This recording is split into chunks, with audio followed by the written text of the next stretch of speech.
I'd like now to introduce another of my colleagues on the commission, Professor David Crane.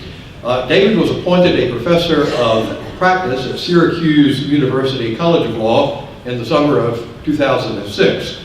From 2002 until 2005, David was the Founding Chief Prosecutor of the Special Court for Sierra Leone, an international war crimes tribunal appointed to that position by the Secretary General of the United Nations, Kofi Annan. Serving with the rank of Undersecretary General, David's mandate was to prosecute those who bore the greatest responsibility for war crimes, crimes against humanity, and other serious violations of international human rights committed during Sierra Leone's civil war in the 1990s. Among those he indicted for horrific crimes was Liberian President Charles Taylor, the first sitting African head of state in history to be held accountable in this way. Serving more than 30 years in the United States Federal Service and government, Crane was appointed to the United States Senior Executive Service in 1997. He held numerous key managerial positions during his 3 decades of public service, including the Baltimore A. Solf Professor of International Law at the U.S. Army Judge Advocate General School, of which I am an alumnus. He now lives in Maggie Valley, North Carolina, and we welcome David. Thank you so much for coming to speak to us.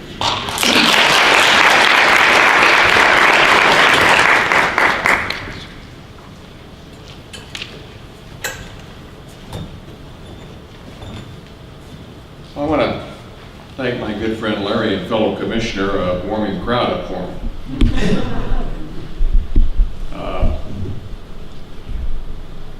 It is important that we sit here today and consider some of the horrific steps that have been taken to make the world safe in the view of the United States using an illegal technique called torture. First, what I want to do is I want to thank the sponsors for having the courage and the drive and the focus of continuing to hold these kinds of public events. I also want to really call out Christina Cogger and Allison Kaysen, who stepped forward many years ago to start this process.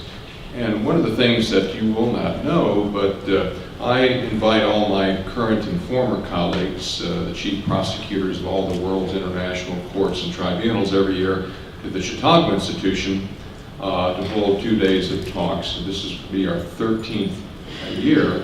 And we select a particular person or persons to receive an award, and it's chosen by the 13 member current or former chief prosecutors in the world.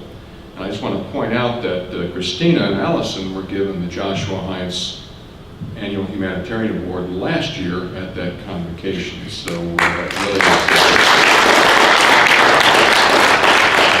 I might add, it was a unanimous choice. And so again, past recipients are like Ben Ferris, the last living Nuremberg prosecutor, and another whole litany of distinguished humanitarians. But this is the first year that a grassroots effort was recognized, and we're very, very proud to have given the Heinz Award to both of them. And it's the first time we've actually given it to people at once.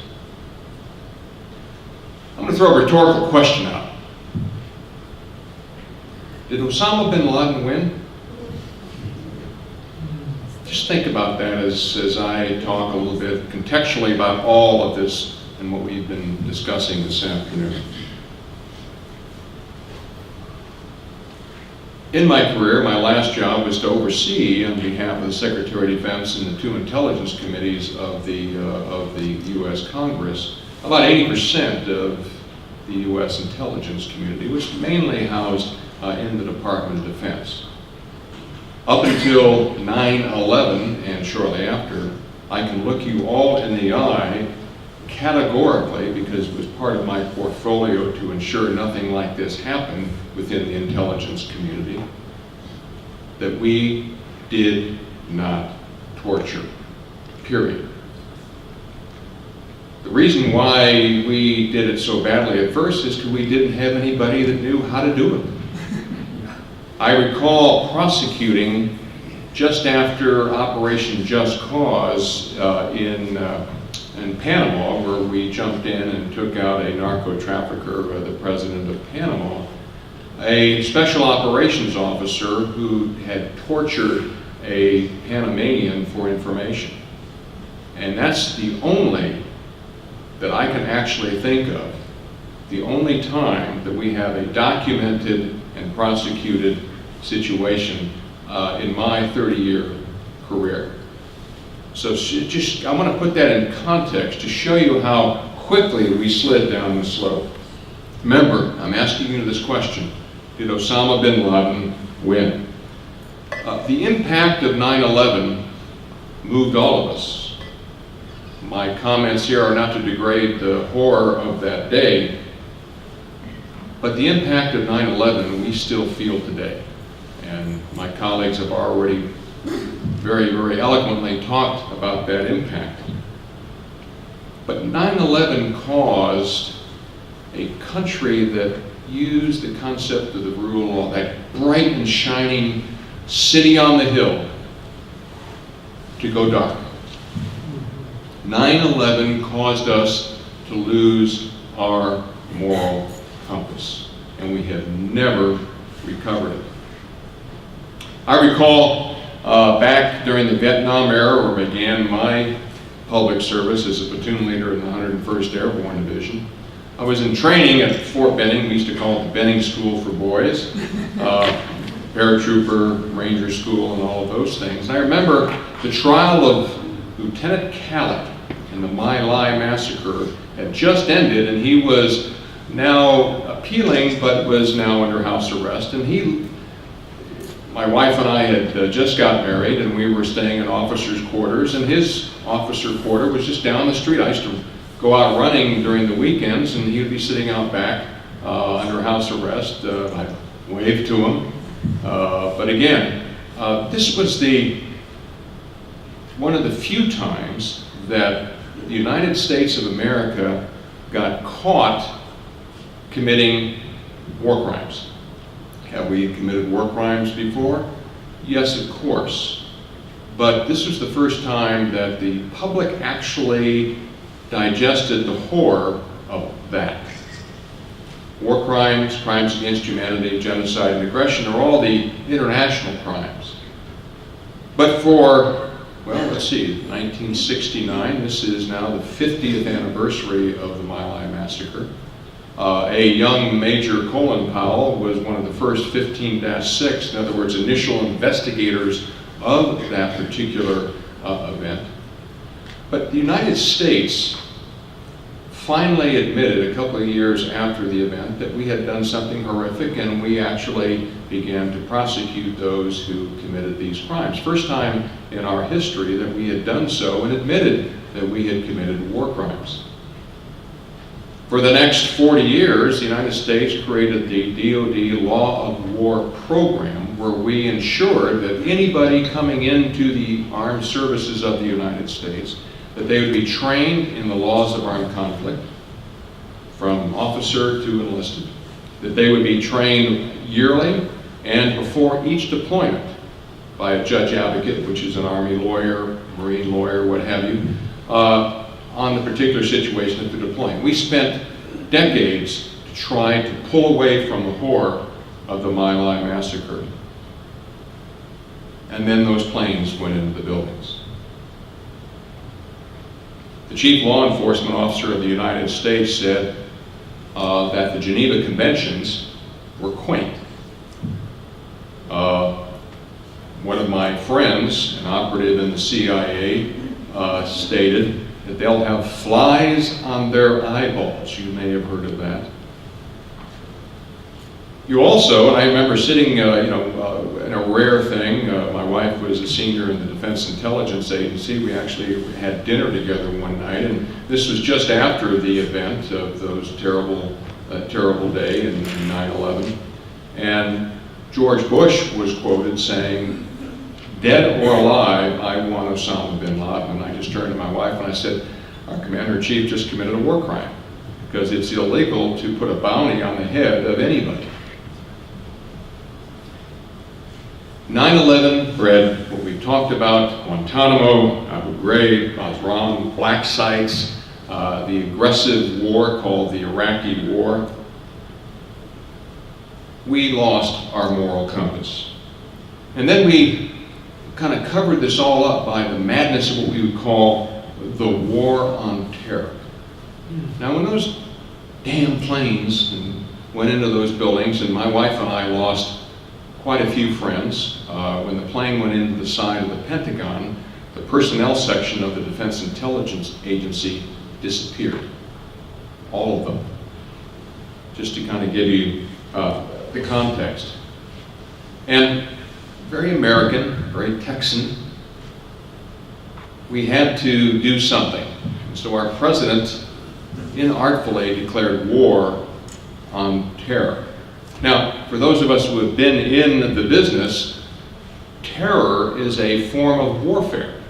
It is used by organizations, groups, countries who do not have the military power to defeat an adversary, so they nip at our heels. And one of the best people that did that, you ever seen the movie The Patriot? I think it's Francis Marion, who used terror tactics and drove Cornwallis crazy in South Carolina. So much so that he evacuated South Carolina and moved to a place called Yorktown. So I teach this stuff, or I used to teach this stuff, and I'd have a slide saying, what's a terrorist? And I put all of the world's famous terrorists from George Washington all the way across down to Osama bin Laden. My students draws just go. So, what we did that incredible 2 weeks after that terrible day was we began to wobble and move away from what this country stood for, and that was the rule of law. And most of the countries called this a criminal act, and they should be prosecuted under law, internationally or domestically, wherever found. The United States declared war on terror. In other words, they declared war on a method of warfare, if you want to get technical. But what it did to those individuals around the world is it gave them a status under the Geneva Conventions that they were not entitled to if we would have just brought the world together and say, how do we deal with the crime of terrorism, and worked together. But our president stood in front of the world and our nation saying, you are either with us or you're against us. And so he basically pushed the world away, and we were getting offers of help from Iran, Syria, Cuba, all the countries of the world, offering, using this as a potential geopolitical moment where we could break the ice and begin to work with the United States. And our president stood up there and said, you're either with us or you're against us. I remember that Texas swagger. And off we went. Well, the problem is that we gave now a status under the Geneva Conventions with these individuals. Then we were now legally obligated under international law to in fact treat them as prisoners of war. That smacked them right between the eyes very, very quickly. And so what they did, you see how some of these individuals in their torture memos said, well, let's move them out of the category of a prisoner of war and give them another status.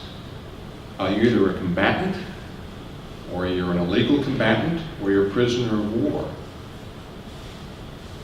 But they didn't do that. They gave them another status that they thought would take them out of the Geneva Conventions, and therefore we could torture them. Now again, remember the context is the United States had never tortured anybody before, but now all of a sudden we went from Guantanamo, which was under the Geneva Conventions, a legal act. If you have PWs in a war, which we now are at, you can take individuals found on the battlefield and remove them and determine their status. Civilian, lawful prisoner, a lawful combatant, an unlawful combatant, and then decide what to do with them. But you can put them in a detention long enough to figure out who they are. And so initially, Guantanamo was legal under international law. And then we began to think about, well, what do we do with these individuals? And then we said, well, we need to get information about them, because again, all of these statements, they'll have flies in their eyeballs. They will, the Geneva Conventions are quake. We made a decision to step away from international law and went at them to interrogate them and to get information from them. And as Larry alluded to, anybody that's under torture does not give information. They give you anything they think you want to hear to make it stop.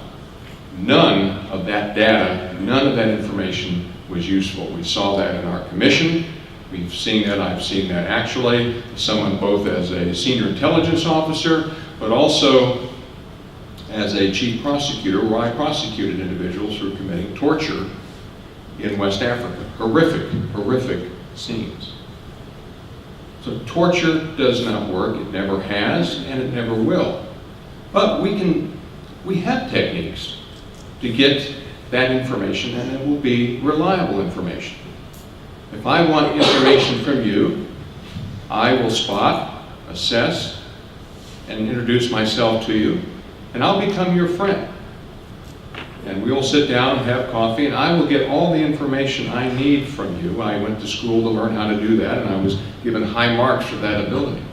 But the bottom line is, you'll walk away, give me all the things I need, or verify information that I already had, and you'll thank me for it, and I'll go on my way, and you'll go on your way. It's called elicitation. And we've done that, and we're good at it for decades upon decades, and that's how we got a lot of our information. Even so much so as we detain you. Why torture you? Why don't we become friends, talk to them, and say, look, here's how we can work this out together, and do it that way. And again, that information would be reliable and useful, but none of this stuff is useful or reliable. The United States lost its moral authority when those planes went in, and we've just not recaptured it. We worked hard at losing our moral authority in My Lai, but we have never, as a nation, like we did with My Lai, we stood up and said, we screwed up. We're sorry about it. The DoD Law War Program, never again. The United States that I know of, and Larry, you can correct me, has never officially apologized or acknowledged anything that has taken place related to what has happened after 9/11 that I am aware of. A nation, and again, I do this for a living as well, and nations who commit international crimes usually prosper and move back into the family of nations after they acknowledge their war crimes and crimes against humanity and move forward. They are allowed to return as a moral authority within the family of nations. Germany is a perfect example of that. They acknowledged it and have accepted it and are continuing to try to find individuals who took them down a very dark road. The contrary country, Turkey, for over 100 years has never acknowledged the Armenian genocide. In fact, it's illegal to even mention the word in that country. That nation has had trouble. That nation is not a member of the European Union. It's a critical nation, right at the crossroads of a whole bunch of things. But yet they have never really been able to rejoin with moral authority the family of nations because they refuse to acknowledge. Japan is still struggling. At first they acknowledged, now they took it away, now they're taking all of their war crimes and crimes against humanity, a portion of World War II, out of their textbooks. They're having terrible problems with China and Korea and Southeast Asia, where they particularly committed brutal crimes because they're just not acknowledging it. We're going to continue to suffer, and we are where we are today because I think we've lost our moral compass. One of the things also that is kind of subtle is we've lost a lot of our civil liberties. It was terrible at first under the Patriot Act. For years, the National Security Agency, which I oversaw, was collecting what we call U.S. persons data on all of us. I mean, literally all of us. They have the capability of literally monitoring the keystrokes, the entries of all your phones, taking all this data from wherever it comes from around the world and put it in the Cray computers at Fort Meade, Maryland, that are in a special liquid because they run so hot. They are literally collecting all of everything that everybody is saying, doing, or thinking as much as they can and putting it on computers. There was a governance part of that. U.S. persons data was usually dumped by law, but the National Security Agency chose to ignore that, and the electronic eavesdropping program was finally exposed by the New York Times. I know, fake news, you gotta watch it. But Jim Reisner, the New York Times, wrote a Pulitzer Prize winning article saying, guess what? They're watching you. So this is another subtle and illegal byproduct of our loss of our moral authority and our loss of just our direction as a country after 9/11, and that is our civil liberties. We've gone back and forth, and this has always been the challenge. The Constitution versus national security. And I've always told my students, I've always told the people who work for me in a very large organization that I had, that if your operative is looking at you, when you say, what's your legal authority to want to do this? And if they say national security purposes, stop it. There is no national security exception to our civil liberties. There are carved out specific things that our government can do based on law, but there is no such thing as a national security exception to our U.S. Constitution. So we also have to put that in context in our discussion this afternoon. I will leave you with a quote by Larry's old boss, and someone who I knew, not like Larry, but who was a great supporter of my work. In fact, one of the key individuals to get me nominated and through the Byzantine UN nomination process of being a chief prosecutor. And I went to pay a visit to him. I was getting ready to leave, and he was getting ready to leave in the Christmas of 2004. And I just wanted to go by and say thank you, because he was one of the sole supporters of my work. And when I took down a sitting head of state, it only happened once in history. The Bush administration went ballistic, but the only person in the Bush administration, in fact, Larry probably knows this more than I do, was Colin Powell. He says, Crane's right. That guy should have been taken down. I mean, I think there's still people in the African division. I still think my picture is being used as a dartboard. But they went after me. And various senators and congressmen were very, very useful in providing political cover. So I just wanted to thank him and tell him how important he was in my work, because I always knew if there's one person in the Bush administration, the Congress was 100% behind me, and passed a resolution asking for Charles Taylor to be handed over to me for prosecution. When was the last time the U.S. House of Representatives voted 423 to nothing in a resolution having him handed over? Or the Senate just did a unanimous resolution getting him to be handed over. So it was Colin Powell who worked the hallways for me while I was still in West Africa to do this. And he said, right after 9/11, and I've never forgotten this, I'm going to paraphrase it because I may not get it exactly right. This is the Patriot Act days. This is flies in your eyeballs, dead or alive, Geneva Conventions are quake. And here's this one individual who, back in 1969, did an AR-15-6 investigation on the My Lai massacre, and I'm sure this was, he's never said this, but I'm thinking this was in the back of his mind. He had seen, he knew when armed forces are badly led or allowed to do something that they want to do without good leadership. Because again, war crimes are command failure, and I don't want to go down that road. But what he said rang with me and still rings me with today. He goes, this great nation can withstand the impact of 3 planes in their buildings. That's not the threat. The threat to the United States is how we react to those 3 planes going into those 3 buildings. Did Osama bin Laden win? Thank you.